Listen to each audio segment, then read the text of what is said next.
Salut à tous, j'espère que vous allez bien. Moi ça va plutôt bien, je suis contente de vous retrouver aujourd'hui parce qu'on va parler de jeux de rôle et comme d'habitude je vais vous présenter une boîte d'initiation qui pour moi est le moyen le plus facile de rentrer dans le monde du jeu de rôle.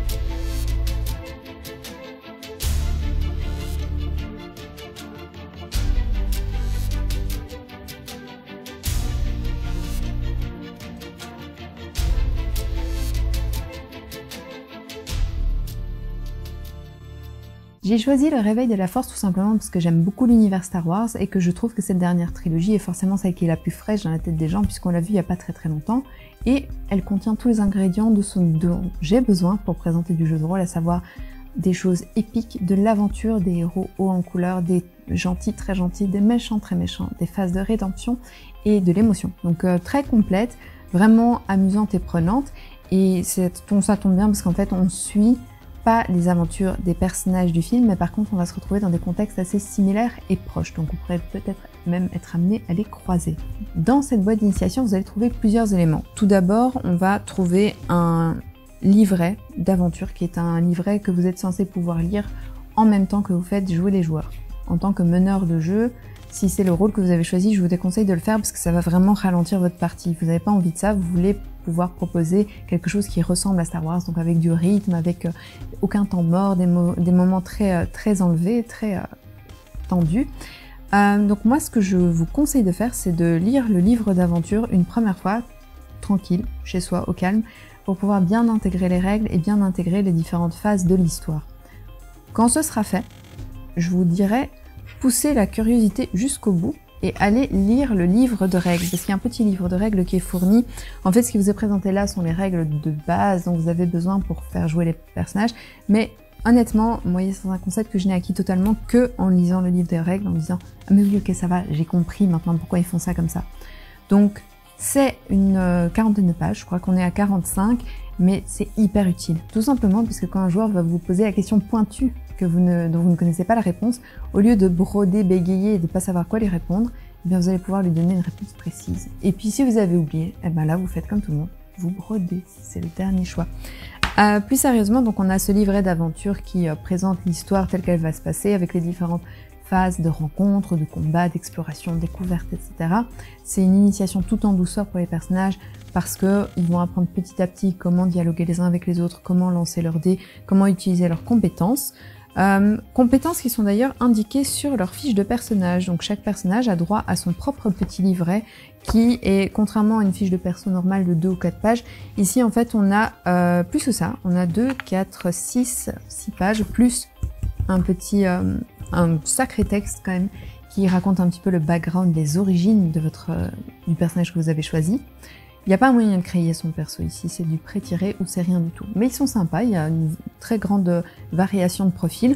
On a par exemple Marly Lass qui est un personnage très chouette parce qu'elle a quelque chose un petit peu de Han Solo si vous voulez. Donc c'est une pilote tête brûlée, extrêmement talentueuse qui ment sur son âge pour pouvoir rallier une école de pilotes, qui va travailler dans la bordure extérieure parce qu'elle s'emmerde depuis que la paix a été instaurée dans la galaxie, donc elle veut un peu d'action. Elle a son propre vaisseau, donc ça c'est cool, c'est un côté un petit peu maison qu'on va pouvoir un peu développer au fur et à mesure de l'histoire. On a Dorm Bormo qui est ça c'est un des natifs de la planète Jakku sur laquelle on va jouer. Il fait partie d'une espèce que je connaissais pas du tout, je vais encore devoir relire pour pouvoir le prononcer, Abednedo. Pas facile. Il est entre le médecin et le mec moine qui va tabasser. Il suit les préceptes de la force sans forcément y être sensible, mais il suit sa philosophie en tout cas. On va avoir Firabon qui est la femme soldate. Elle est complètement désabusée de tout ce qui est hiérarchie. On lui a dit que l'Empire avait été éradiqué, que rien de mal ne pouvait arriver, sauf qu'elle a constaté de ses propres yeux que c'était faux. Lorsqu'elle en a fait part à ses supérieurs, ils lui ont dit de se taire et de frustration, elle a décidé de quitter l'armée et de finir ses jours sur Jakku, une planète plus tranquille, où il y avait quand même de quoi se faire des crédits en tant que mercenaire ou aventurière. Donc c'est pas mal parce que ça permet de jouer un profil un peu différent, un peu sombre, un peu taciturne, légèrement désabusé et dégoûté de la vie. Et puis on a finalement les mots de service, Jake Gyllenhaal. Non, je rigole, mais c'est Tiras l'explorateur. C'est je dis les mots de service, et là je rigole pas. Par contre, il a eu une enfance sombre et malheureuse. Il a été enrôlé presque contre son gré dans un clan maléfique. Il s'est rendu compte à quel point ils étaient criminels et méchants. Il a décidé de les abandonner, de les renier. Et maintenant, ça se pourrait que le clan Strus, vous appelez ça comme vous voulez, soit assez trousse. Donc voilà, comme je vous disais, on a des profils qui sont extrêmement variés, c'est assez intéressant parce que ça permet vraiment de découvrir l'univers à travers plein de facettes différentes, de l'appréhender de plein de manières différentes, tout en gardant quand même ce côté très bon enfant, facile d'accès et très chouette pour entrer dedans. En parlant de facilité d'accès, il y a un autre élément dont je vous ai pas parlé, c'est une grande double carte. Sur une face, vous avez une partie d'un vaisseau où vous allez jouer, c'est là que commence votre aventure. C'est très bien fait pour moi parce que pour certains joueurs, notamment lorsqu'on débute, c'est important de pouvoir avoir un repère visuel. Et à ce propos, vous allez avoir tout un tas de jetons qui vont être utiles parce qu'ils vont vous permettre de pouvoir placer les différents personnages et leurs antagonistes sur la carte. Donc c'est bien fait parce qu'en plus, après les joueurs peuvent comprendre qu'est-ce que ça veut dire quand je suis à portée courte d'un ennemi, qu'est-ce que ça veut dire quand je suis caché derrière un obstacle. Ensuite, on va avoir tout un tas de dés différents qui ont été assez déconcertants pour moi parce que j'avais l'habitude des lancers des tests de dés avec des réussites ou des échecs qui en général étaient liés à un certain seuil à atteindre, dépasser ou au contraire ne pas dépasser. Et en fait ici, tout simplement, ce qu'on va avoir, c'est des dés jaunes et verts qui représentent des dés d'aptitude et de maîtrise. Donc si vous avez une caractéristique, vous allez pouvoir utiliser des dés verts. Si vous avez en plus une compétence qui est liée, vous pouvez utiliser un dé jaune en convertissant certains verts. Les dés jaunes ont beaucoup plus de symboles de réussite. En opposition, vous allez avoir des dés violets qui représentent la difficulté du test que vous allez entreprendre. Et vous allez avoir des dés rouges qui sont des dés de défi qui corsent encore le truc, souvent quand par exemple vous avez des opposants lors d'un combat ou des choses comme ça. On va lancer en fait l'ensemble des dés et tout simplement les symboles sur les dés verts vont annuler ceux sur les dés rouges et s'il reste au moins un symbole de réussite, l'action qu'on a entreprise est réussie. La petite originalité, c'est que vous avez certains symboles qui sont des symboles de triomphe par exemple ou des symboles de, je sais plus comment ça s'appelle, mais genre de gros échecs, mais qui vous donnent des conséquences qui sont particulièrement néfastes ou particulièrement bénéfiques, et ce, peu importe que vous réussissiez ou pas le jet. Donc c'est assez intéressant. On retrouve les dés de fortune et d'infortune qui, eux, justement, renforcent encore ce truc avec d'autres fois des symboles de triomphe ou des symboles juste de réussite. Et puis pour finir, on a un petit dé blanc qui est un système qui m'a fait un peu penser à Descent. C'est un système d'avantages et de désavantages. Donc on va lancer le dé qui va donner un certain nombre de pions de force qui sont retournés soit sur le côté lumineux, soit sur le côté obscur. Si on reçoit par exemple 2 pions sur le côté lumineux, ça va nous permettre, nous, de gagner des avantages lorsqu'on les utilise. Mais quand on les utilise, on les retourne, ils passent du côté obscur et c'est le maître du jeu qui va pouvoir les utiliser pour se donner des avantages, donc donner des avantages à vos antagonistes et vos ennemis. Donc c'est très très bien fait, mais c'est extrêmement déconcertant. Ça, je le répète, moi j'étais pas tout à fait à l'aise au début de comprendre ce système de fonctionnement de symboles, mais après finalement ça a du sens. Et je pense que pour quelqu'un qui a jamais fait de jeu de rôle, ce sera pas plus déconcertant que de savoir que s'il dépasse 60%, ça veut dire qu'il a réussi son test.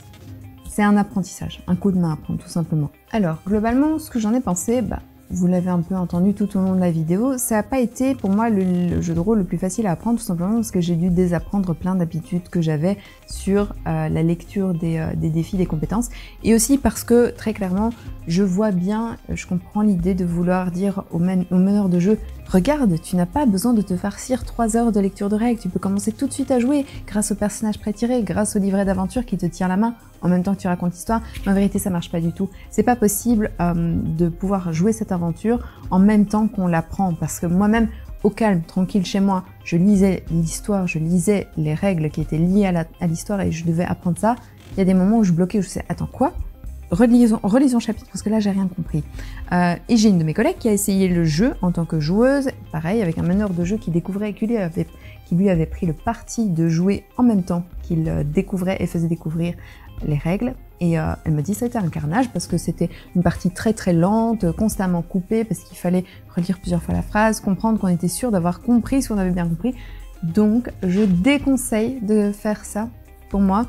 Lisez l'aventure, elle est courte, elle est pas trop compliquée, elle est chouette. Ça aussi, elle est assez amusante, je trouve, et très dans l'esprit Star Wars. Lisez le livre de règles pour être sûr de jamais être pris au dépourvu par ce que vos joueurs vous ont dit ou demandé. Et ensuite, vous laissez juste les joueurs sélectionner le personnage qu'ils trouvent le plus stylé et c'est parti, on joue. Une fois que vous aurez terminé, vous allez pouvoir continuer l'aventure grâce à un scénario qui est en téléchargement, donc sur le site internet de l'éditeur. Et après ça, il n'y a plus d'aventure, entre guillemets, dans la suite du Réveil de la Force. Par contre, il y a 3 gammes de jeux de rôle sur Star Wars qui sont sortis. Donc, on va avoir Aux confins de l'Empire, qui est un truc très bordure extérieure avec beaucoup de contrebandiers, des dettes, des chasseurs de primes, etc. On va avoir l'ère de la rébellion qui, comme son nom et sa couverture l'indiquent, vous emmène dans une époque très connue à faire des aventures pour aider la rébellion. Et puis vous avez Force et Destinée qui va par contre beaucoup plus se concentrer sur l'usage de la Force. C'est le livre qui vous permet de jouer des Jedi, ce qui n'était pas possible avant, donc c'est plutôt cool. Ce sont des gammes qui sont très documentées, donc il y a plein de suppléments dans tous les sens. Régulièrement, l'éditeur les réalimente en lançant des réimpressions, donc même si c'est en rupture de stock, à un moment vous allez très vite pouvoir retrouver les livres de base très facilement, en vous armant juste un peu de patience. Et d'explorer surtout tous les aspects de tous les confins de toute la galaxie. Donc si vous êtes amateur de Star Wars, que vous n'êtes pas frileux à l'idée d'essayer un système de test de lancer de dés plutôt inhabituel, que vous avez envie de faire vivre ou de vous-même revivre des aventures dans un univers que vous adorez, je pense que ça devrait vraiment vous plaire.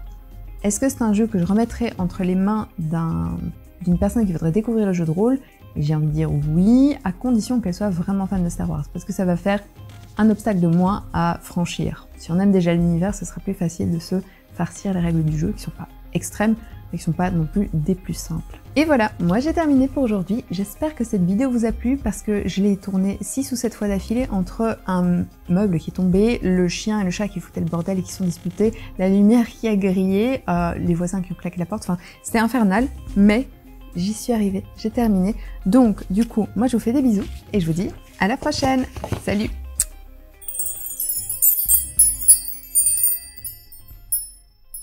C'est important de pouvoir avoir un repère visuel. Et à ce propos...